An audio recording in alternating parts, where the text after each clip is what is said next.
If I could give one piece of advice for leaders out there who are trying to do this for their companies, it's to make sure you're not bringing your own stuff to the table. You know, if you tend to be a little bit more engineering-like, and it's, you know, black and white, nuts and bolts, it doesn't mean that your customers are like that. So you got to make sure that you're not trying to force your team to act in a nuts and bolts kind of way and come up with this black and white messaging when your audience may want something different. Jason Seiden, welcome to the ROI Online Podcast. Amazing, right?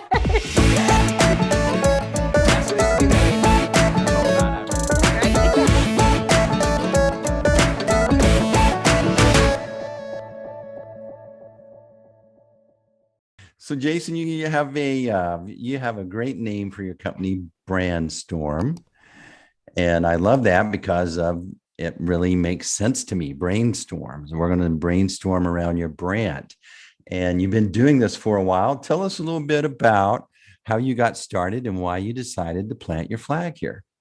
Yeah, it's a long and sordid tale with many twists and turns, and most folks have a pretty linear career path, and I have more of a story. So a collection of experiences that all kind of anchor on the same theme. And the first one was my first job out of college. I was the executive producer of rollingstone.com. And this was early days of the internet. And it was fascinating to see how much competition there was and why some companies would rise and some would fall. And, my job was to try, at a micro level, my job was to try and get 20 million people a month, to kind of shepherd them to one click or a different, one link or another. But then at a macro level too, I was watching these companies come and go. And oftentimes the strength of the company was the story it told and its discipline around that story. And so over the course of my career, I went into executive coaching and development, looking at sort of the individual communication issues. And then social media pulled me back out into tech because all of a sudden what I had done on the marketing side and now what I had done for 10 years with individuals, social media really blended those two things together. Like, where does an individual's speech end and the company's branding speech begin? I don't know. LinkedIn found me, tapped me on the shoulder, said, we want you to be our first certified LinkedIn trainer in North America. That kind of took me on another ride where I was figuring out how to apply this to recruiting and employer branding. And then, and by building my own company and needing to drive user adoption of my own technology, I found my way back to marketing. So this whole notion of brandstorming and my background and how I got here, after looking at this from a pure marketing standpoint and a change management standpoint, an individual standpoint, and a recruiting standpoint, and a growth standpoint, I'm realizing the same foundational skills are used in so many different areas. If we can master those, we can really drive some significant efficiencies across the organization. LinkedIn, that's a significant thing for LinkedIn to approach you, number one. But I think one of the biggest struggles that any leader has is to take what's in their head and package it in a way that people can quickly understand. Yeah, it's, I had a colleague of mine once say, you can't read the label when you're the one in the jar. Mm-hmm. And that's the truth. And so, I didn't mention the personal branding, but that's where it came from. I always saw LinkedIn and social media as communication tools, not as technologies, but as communication tools. And so this idea of having to project a clear identity was always very obvious to me that was a need. But when I would talk to people, it was very difficult for them to do. And it was hard for them to do as individuals, especially because, the way that I see it is people in organizations, we're always at the edge of our abilities. We're always terrified that someone's going to see all of the warts that we have. We're always afraid that from a company standpoint, people are going to see the Mickey Mouse operation that we live in, right? And but the reality is that most people don't see that. Most people see the core of what we're great at. We're living out at the edge, building new skills, developing, growing. But behind that is this core of excellence. And that's really what people are interested in and what they want to hear about. And so what makes it hard to read the label when you're on the jar is we're so kind of preoccupied with the edge that we forget to, right? So with LinkedIn and the executives I would work with, it was easy for me to kind of look in their jar. I came up with a formula for it, and it adapted for an individual. But basically, they would apologize for not being more, and for having these gaps in their resume. It had one person, as a matter of fact, an Olympic athlete. They'd been an Olympic cyclist, and they went into technology. And so they're like, my peers have done this their whole lives. I'm like, dude, you're an Olympian. Like, what? Like, people are going to want to talk to you about that. So real simple. You understand discipline. You understand what it takes to excel. You understand what it takes to compete at the highest levels, and bring those skills to the technology field. Done. He couldn't see that, but it was as clear as day from the outside. So that was a fascinating little couple of years I spent working with personal brands. And really, it's the same thing that organizations struggle with. It's just much more intimate when someone's trying to do it for themselves. I remember I had a Christmas party for my company and my customers, and I invited people. And so I'm sitting there watching people mingle and talk and stuff. And I overhear a conversation between two customers, and the way that they were talking about my company was future value. Sure. Meaning that they were talking about it, they perceived the value that we were providing and how it was going to help them in the future. And it really convicted me because I was hung up on all the warts, right?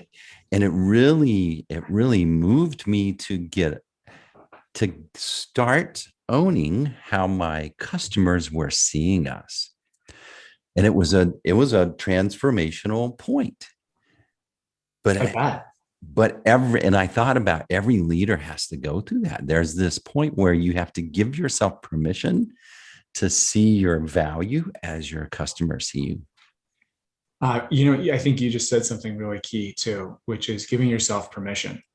And it's not particularly brand related or communications related. We can get a little esoteric and say, well, it's the internal dialogue, for sure. Mm-hmm. But that notion of giving ourselves permission, it's so critical.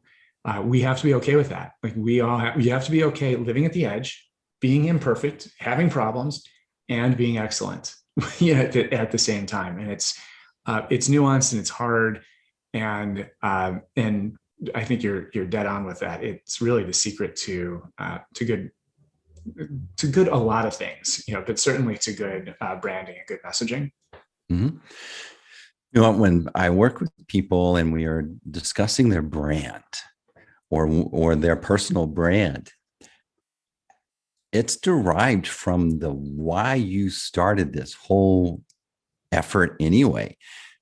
You have to go back because 2 years into the battles, you're covered with mud, you're tired,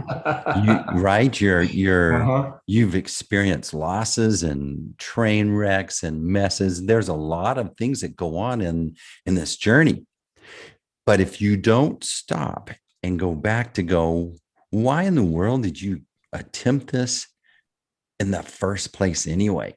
And it was this, something happened from your why that convinced you, wait a minute, I can do this better. Yeah, well, it's Brndstrm. It's why I named this company Brndstrm. Is this idea that the question is not what do you want to say, and that's not, people don't actually struggle with what. It's the question they ask themselves, and it's the question they get hung up on. But the real question is, which message do I want to bring forward right now? Mm-hmm. Of all the messages swirling in my head of how I could describe myself, current value, future value, foundational value, specific benefit to one group or another, those are all competing for attention. And kind of the realization I had in my journey was the truth is already out there. And if you ask yourself, what should I say? What should I do in this situation? You're denying the fact that truth is there, and you set yourself up to go on a search for it. Mm-hmm. And if you ask yourself, well, which story should I be telling? Then you actually allow for the truth to be present. It's more like going through the attic. Like it's up here somewhere. You just got to find, like, where's that darn story that I need to be telling right now? And it changes things dramatically when you go from what should I say to which should I say. And it ties together with what you were talking about with permission. It ties together with what you're saying now. And it's clearly we are cut from the same cloth, because these concepts you're talking about, these are the drivers of the company that I put together. And they're also the lessons that I've picked up over the years of working on brand and messaging and all these different avenues, marketing side, the personal side, the developmental side, the recruiting side. They're universal truths. Well, let's talk about yours. And in order for us to lead, we have to go through an experience and actually sit and evaluate it and derive some value from it, some lesson that empowers us to help others when we recognize they're in that situation. So let's talk about yours. My lesson, what your was which? Yeah, when you my which? Yeah, well, you were obviously, I bet. Yeah, I would predict you were looking for the what. Yeah, and the light bulb went off for the which. Yeah, I'm in the jar. It's always hard. My which, right. So there's a collection of stuff. I'm a student. I'm a perpetual student. I love asking questions. I love learning about things. I'm blessed with a mind that allows me to retain a lot of information. So, the fact that I can go deep on it can go deep on topics, and recall things is not lost on folks. And I'm practiced at asking insightful questions. All of these things are true, and they all vie for attention. And, my MBA is in organizational behavior and finance. I'm good with numbers, and I'm right. And I write so. My pool of potential witches was kind of broad, and at the end of the day, I'm just good with words. That's the witch. I've always enjoyed writing. I have a keen ear for communication, for what's being said, for subtext and context and pretext. And I'm fairly decent at figuring out the right way to put something to maximize your odds for success in a moment. I can't guarantee success, but if I can understand what you're trying to say, I can help provide the best way to say that. And of all of the what's, that's the which that has just come back time and time again. Mm-hmm. Whether it was creating copy for a website, ghostwriting a presentation for a board presentation when I was way too young to be doing something like that, or what I'm doing now. That's the bowl me over with a feather kind of moment. When I've called up the people who I've done work with, and I've said, all right, I'm thinking of a career shift. I know what I sold you, right? I know what I sold you, but what did you buy? Mm. And this is the witch that tends to come back. And that goes back to, I think, if you think about the thought leaders that you really follow and you get a lot from, they've really distilled down and have their messaging, what they want to say is clear. It's obvious that they've tended it, that they've organized it, that they've really practiced it. And yet most of us, we have to wing it on the fly. And so we struggle. But if there was someone that could help us start to really get that dialed in, it's a major competitive advantage. Yeah. It's for individuals, my skill is being good with words. What I do with that is help other people find and fine tune their voices. Mm-hmm. Yeah. And, what Brndstrm allows me to do is work with them to do it inside an organization. And it's interesting. I've been doing the work for a long time, but the business is still fairly new. So part of it is matching the truth to what the market is going to be receptive to. And, and that's a whole other art. What I love about what I do is if you know that you're putting what you're saying in the best possible words, now you can trust the feedback you get from the market, right? So if you're not articulating something well and you put it out to the market and the market doesn't bite, well, was it the wrong idea or was it the right idea poorly stated? Mm. If you know it's well stated and you know that, okay, for people who relate to this concept, this message gets through. Now it's just a question of, all right, are there enough people out there? Am I in front of the right audiences or not? And so it's interesting. It's very meta to be going through that for myself. I'm helping others do this as well. I think for me, so my book comes from this. I realized if I sat and really thought about all the people that came to us and asked for help with their challenge, right? They were all saying similar themes. There was a similar request from them. But if you dug a little deeper and thought, what was the insecurity that they were trying to fix, to feel more secure about, it became clear to me that there was an interpretation of this theme that they would ask. Everyone would put it in their best words, but if you took them and backed up a little bit and started to figure out what was the internal insecurity they're wanting to resolve, all of a sudden it's like in those foreign films where their lips are doing this, but the English translation doesn't match. Then it was like the light bulb went off for me. And they were all saying, look, I have to get my act together online. My clients are expecting it. My customers are expecting it. I don't know where to start. And I'm insecure about it because I'm at risk. And if I don't accomplish this, I could go out of business. Yeah. And all that. So when they said, I think I need a new website, I think I need to show up in a search, and I think I need to do social media, was their lips doing this, but the interpretation was way deeper.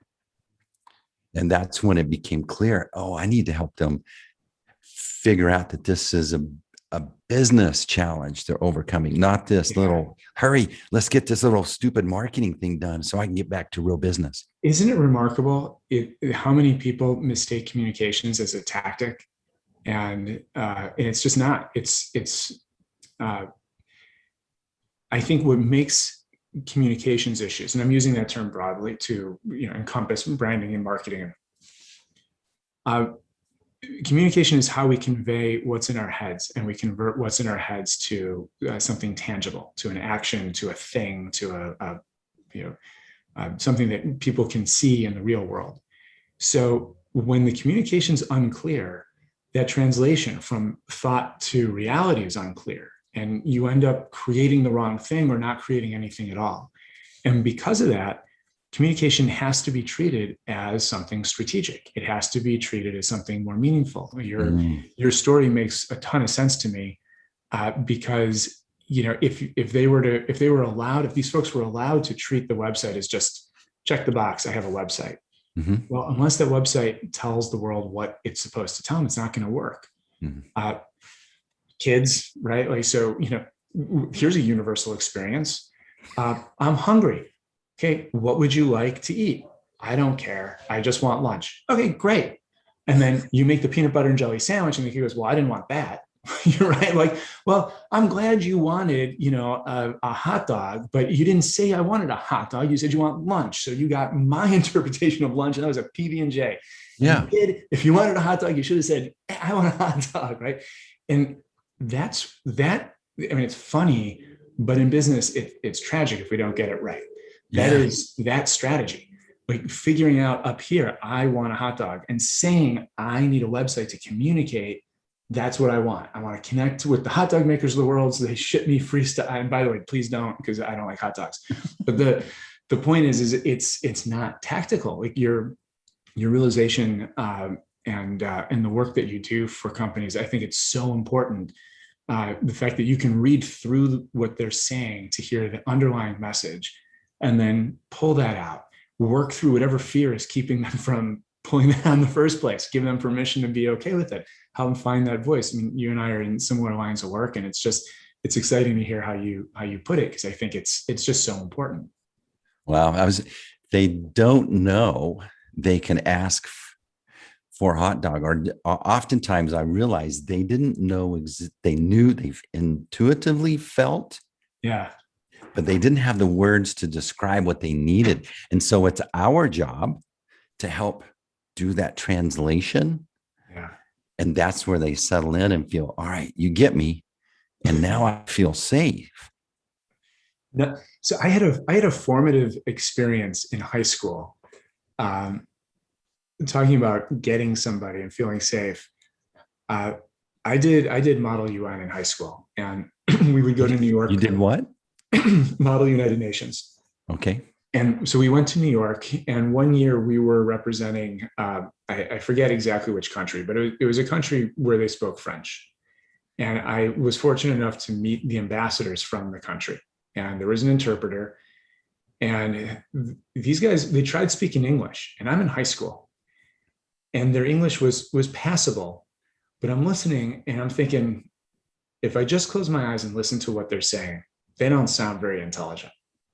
As soon as they use it, but I know they are. They're ambassadors from a country. I mean, geez, like these guys, and then when they spoke in their natural language and it came through the interpreter, it was night and day, right? Like they're speaking fast. The interpreter's presenting these concepts that are over my head. And I'm like, okay, I'm taking notes. When they went to English, all of a sudden they're slowed down and waiting for it. And the point I'm making is your inability to communicate a thought, people jump to all kinds of conclusions. When you're not clear for any reason, you're either not in your native tongue or you haven't taken the time to actually think through what it is you're trying to say, or you haven't matched it to the audience. If it's not clear, it's not just that people might bring you the wrong sandwich. They might actually come to conclusions about you that are simply not true. And, so there's a lot of simpatico, Steve, between what you're saying and what I see. And that experience just came up, and I wanted to share it to kind of reinforce your point of how important it is to find a way, never stop finding a way to articulate that thought that's on the tip of your tongue that you intuitively know, but you can't put your finger on. Do whatever you can to find a way to get it out, because until you do, what you're communicating to the world is that you're confused, is that you don't know how to articulate the thought in your head. Wow. So you're watching or you're listening to a great conversation with Jason Seiden. His company is Brndstrm. Get your story straight. If you're listening on verbal, VURBL, be sure to subscribe to our station. And if you're watching on YouTube, be sure to subscribe. This is a great channel with great conversations like with Jason. So, Jason, this is where I like to ask. I get asked these questions all the time in different ways, like we're discussing, but I want to hear your answer to these. So bear with me. We got some kind of a little lightning round. Just give us like a 2-minute answer. Sure. Lay it on me. Okay. So first of all, what is a brand audit? Sure. So what's a brand audit? As the fire truck goes back on my side, this is an important question. I'm bringing in reinforcements. What's a brand audit? A brand audit is a look at how you're presenting yourself to the market to make sure it matches the expectations the market has of you. That's the simple way of framing it. If I were to take it one level deeper, there's a great line. A lot of people in business know it. It comes from Sun Tzu in The Art of War. And it's basically, if you know the other guy and you know yourself, you never need to fear battle. And while your prospects are not exactly enemies, the idea of understanding the market, understanding yourself, and the relationship between those two is a competitive advantage. And a brand audit is just checking the alignment between where you are and what the market expects of you. And the application would be similar with a personal brand as it is a corporate brand. Absolutely. Excellent. All right. So what is a brand message? Brand message is how you convey your value to the market. And the complexity of the brand message is that although it's about you, you don't control it. You only get to influence it. Ultimately, it's what other people perceive to be true. It's like that old show, Family Feud, top 100 answers from people we talk to on the street. It doesn't matter if you get asked a question you know the answer to. What matters is what 100 other people think the right answer is. So, the brand message is ultimately that perception that you're able to leave in somebody else's mind about what you do. Wow. Excellent. So What is brand positioning? Brand positioning is where you start developing your brand message. So how do you develop a brand message? How do you come up with a slogan, a tagline, a perception? Well, you need to know who you are and who the market is. So you need to know what value you provide to what group of people so that they can go do what thing or solve what problem. And the brand positioning is all the stuff that goes into conveying that you solve this problem for that particular group of people so they can go do some other thing. And your positioning is the constant reinforcement of that idea. Again, I'll use just a quick analogy, but I don't know, BRNSTRM. It solves headaches. Actually, NyQuil, right? Like the nighttime sniffly sneezy, so you can rest medicine. NyQuil helps people with colds and flu get a good night's sleep so that they can be healthy the next day. That's it. That's what they do. Doesn't matter what else is going on. Their brand position is you need a night's sleep and you have the flu, you need NyQuil. Wow, excellent. So what is a brand positioning statement? Where that all starts, right? So you want to own that particular real estate in somebody else's mind. You want them to have a particular perception of you. You have all the competitors trying to do all their stuff. You're trying to carve that one little area out for yourself. So your brand positioning starts with a statement where you literally write out, I solve X for this, I solve this thing for this group of people so that they can do this other stuff. And then that statement just exists. It's the kind of thing that you print out on a sheet of paper, stick it to your wall, staple it to your forehead, whatever you need to do, so that anytime you come up with a message, you can come back and say, does this message reinforce some part of that brand positioning statement? Mm-hmm. Does it reinforce either that we solve this problem, or that we work with this particular group of people, or that we let them go do this new thing, or some component of it? But from a discipline standpoint, if you're not getting back to one of those three things, it doesn't matter how good the message is, it's out. It's not right. This is how you can eliminate confusion about your brand, about what your employees are. It aligns a lot of things. Yeah, as a matter of fact, I think on my website, I call it an anchor statement. I have way too much business school, and words like positioning, and they get kind of tough to follow, but it's an anchor statement. It's your, with clients, I've also called it a true north statement. It's the thing that sits, depending on where you are in your business. It could be why you do what you do. It could be how, it could be what. It probably has elements of all of those things. Simon Sinek does a great job of saying, hey, the right way to do it is start with why. So your why might be part of your positioning statement, but it is what I call an anchor statement, because it does exactly what you're doing. It anchors everybody on the same idea, gets them on the same page. And no matter what direction people are going to, they should be able to remain tethered to this core idea at all times.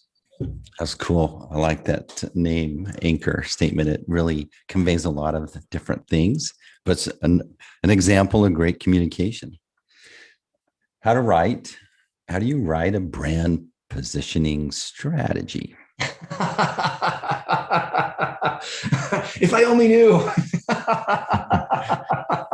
No, it's the so there's a lot of ways to write it, right? And there's a I'm not going to give you the correct answer, and that's why I'm laughing.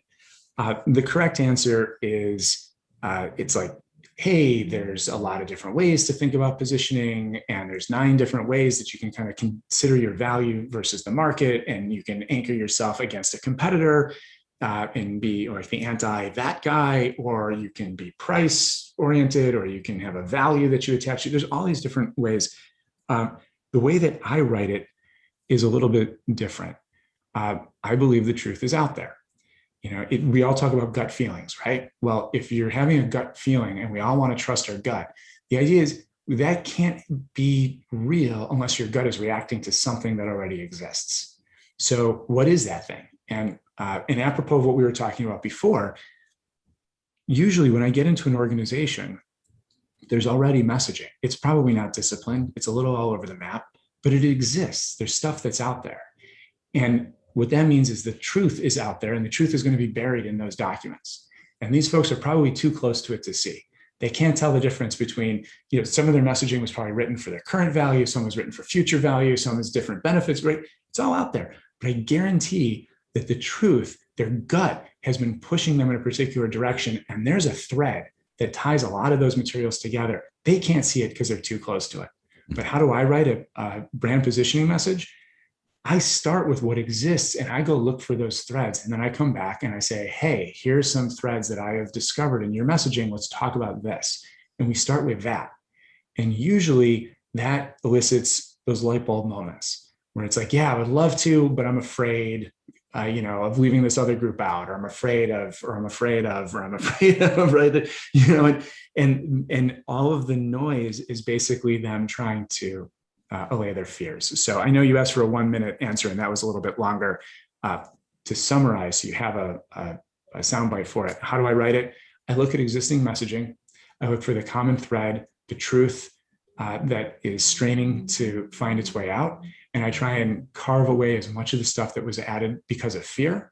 And I look at that. And if that's not right, then we go back and we start doing more traditional marketing things to assess what is the market looking for, where are you misaligned, and how do we align. But the very first thing I do is I start with what exists to see if we can leverage that. I love that. So you actually have a framework in place that you follow. And so I would boil down to what you said is that how to write a brand positioning strategy. Jason has a framework to do that. Thank you. You make it sound so simple. There's, yes, I do. My framework is a little bit different than others in that I start with existing material, but yeah, it comes down to like everybody. You know what?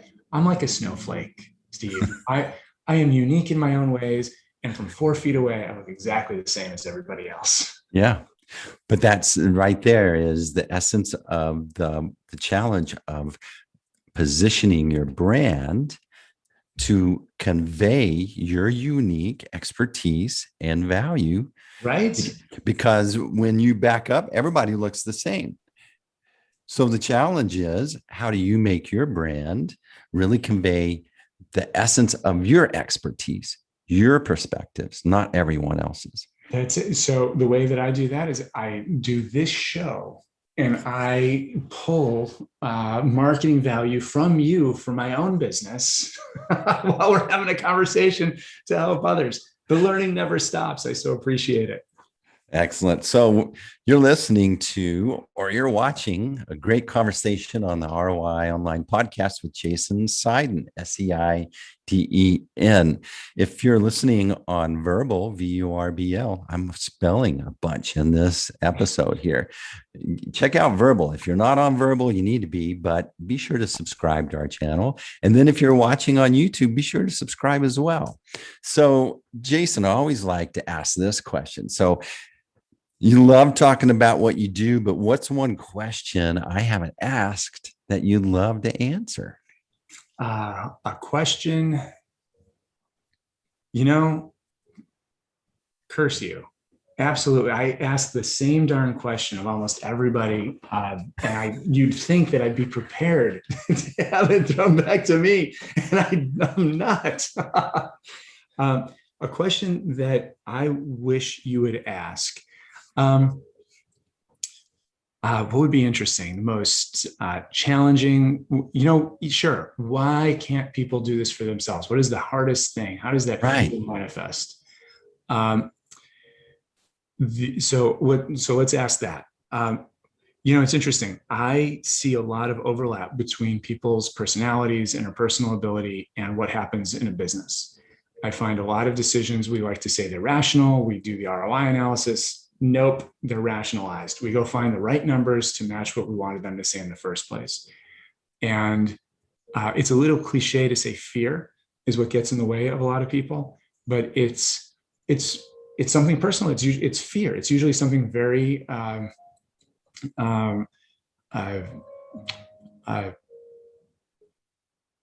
very, I don't want to say broken, but we all have gaps. We all have needs. Mhm. And those tend to show up in how we manage, and it creates blind spots for a team. Um, so, if I could give one piece of advice for leaders out there who are trying to do this for their companies, it's to make sure you're not bringing your own stuff to the table. If you tend to be a little bit more engineering like, and it's black and white, nuts and bolts, it doesn't mean that your customers are like that. So you got to make sure that you're not trying to force uh, your team to act in a nuts and bolts kind of way and come up with this black and white messaging when your audience may want something different. That's excellent. You think about the fear that you're talking about. Why is it so hard for us to come up with really clear messaging of what we do? When you study story, you meet the hero that's in this status quo. They're really like in the zone, they're comfortable. And then all of a sudden they learn something that their status quo is not going to remain the same. And so now we get to observe how they deal with that and how they make the change to get back to a status quo that they're comfortable with.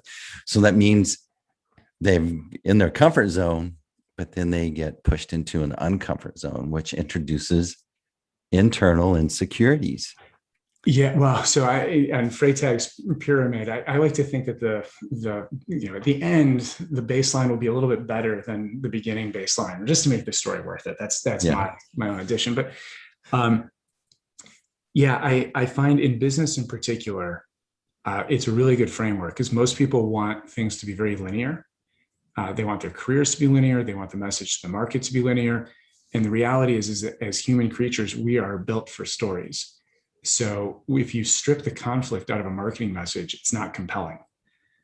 If you strip the conflict out of internal dialogue, the career path is just a series of jobs. There's nothing to it. They don't mean anything. So staying with marketing for a second, I've had a number of companies I've worked with where, they just, hey, we want to put our value out there, and that should be enough. But it's really not. I mean, I'm going through my day. Okay, thank you for sharing with me your value. What's it to me? Unless you give me the conflict, unless you say, hey, you probably have this problem, right? Unless you're willing to step in, and the conflict could be like, yeah, we solve one thing, we don't solve this other thing. We just don't do it. Unless you introduce conflict into the messaging and into your conversations, there's nothing for people to grab onto because they're looking for that story. They're looking for that inciting moment. You got to break them out of exposition and get them into that rising tension. And unless you do that, you cannot engage them. So it's a really powerful framework, I find, for thinking about communications. It's our fear of that, right? Like it's our desire to control things and kind of scrub all the conflict out of them. It's not going to work. Well, if you go back to your NyQuil example, if that message is like, here's the night, say that again. What was? Do I remember the nighttime sniffling, sneezing, coughing, achy head, so you can rest medicine? There you go. But yeah. So when you read that in your mind, you're going to go, oh, they understand what I'm dealing with. That's right. They get me. I feel better about the solution. And so therefore, that's where the connection is made emotionally. Oh, they get me. And I feel safe with these guys because they've spent a lot of time on trying to resolve what I'm struggling with. And that's trying to get a good night's sleep. That's it. Yeah. It's a simple story, but it's a story. Mm-hmm. It's got a little conflict. Great conversation, Jason. Well, yeah, thank you so much. So if folks are kind of connecting with you here, they want to go through your framework, your exercise that helps them explore what their personal brand is or maybe their corporate brand, how do they connect with you? Sure. Well, I made it real easy. They can come to the website, brndstrm.com, no vowels, BRNDSTRM.com. And, give me a call. There's buttons all over the place to set up a discovery call. I'll take 15 minutes. And the first thing that I like to do with folks is make sure that the framework is the right framework for what they're doing. So I don't want to take on any business that's not right. Life is too short. So I would definitely encourage people, hit the website, sign up for, set up a call. We'll talk for a few minutes and we can talk through what's there. And if somebody's looking just to connect more down and dirty, they can find me on LinkedIn. I'm at Seiden, Seiden. Excellent. Jason, you've been a great guest on the ROI Online Podcast. Thanks, Steve. All right. That's a wrap.